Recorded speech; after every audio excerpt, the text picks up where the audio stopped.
I got a little update on the John Deere here. So my buddy Steve confirmed that if I run a hot wire to the solenoid on the carb, that it should,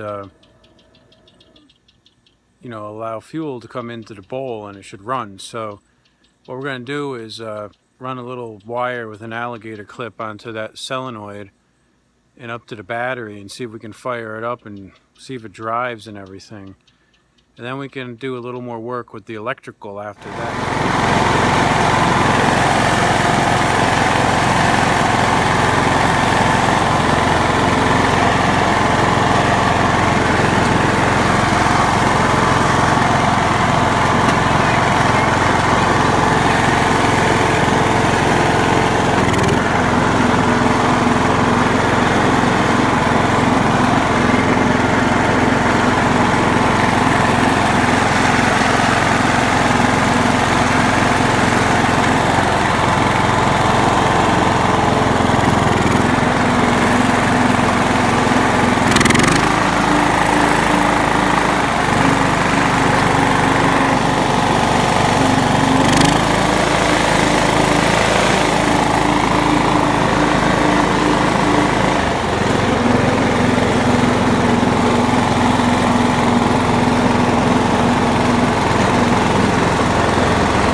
Well, I hot wired the solenoid. It started right up. That's pretty good, huh? That's good, huh?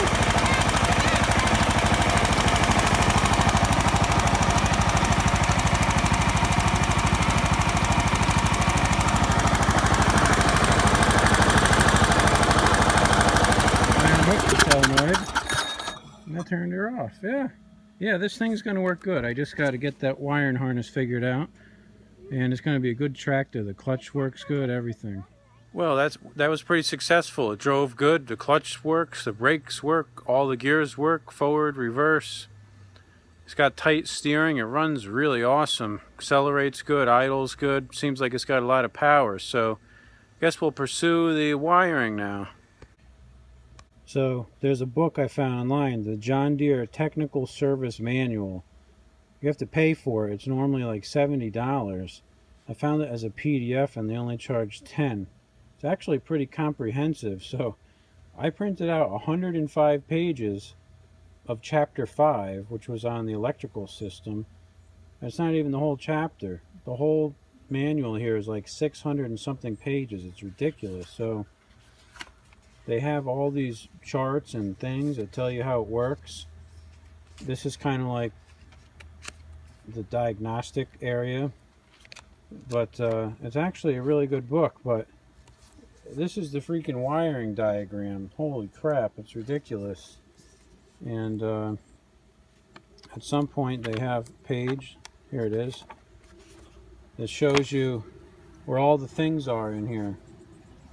And it's just absolutely ridiculous. Brake switch, seat switch, PTO switch, neutral switch, key switch, interlock module, fuses, all kinds of crap. Starter, PTO clutch, stator connector, wiring harness guard, headlights, fuel shutoff solenoid, engine oil pressure switch, ignition module, battery, voltage regulator, battery discharge light, engine oil pressure light, headlight switch. There's so much crap. It's got to be 20 different things on there. But so anyways, I don't know what's wrong with this stupid thing, but I have a feeling that it's something dumb like a safety switch or something like that. I found a PTO switch on eBay for $5 with a few dollars shipping, so I just bought it. And the book is very comprehensive, like I was saying. It's actually pretty nice, but they tell you how all these circuits work. That's the ignition thing. There's relays in here. There's all kinds of ridiculous crap. But the cranking circuit operation. It's very comprehensive. It's very well written, but it's going to take a really long time to troubleshoot all this crap, you know what I mean? That's,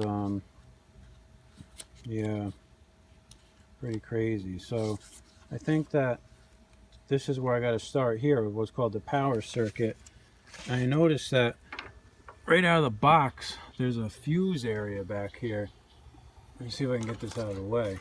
Now, this is that circuit board I was talking about, and it's missing a fuse. So the first thing I'm going to do is put a 15 amp fuse in there where it's missing. And I just bought some last night, so let me do that. So what this chart here does is it actually tells you all the places you should have hot wire with the key in the on position.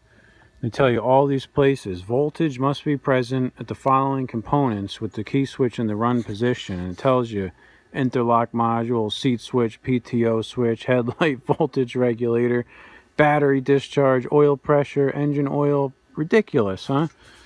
So they all have a letter code which comes out on this map somewhere. You just got to trace them all with your voltmeter and check it out. So, oh, I already got my printout dirty.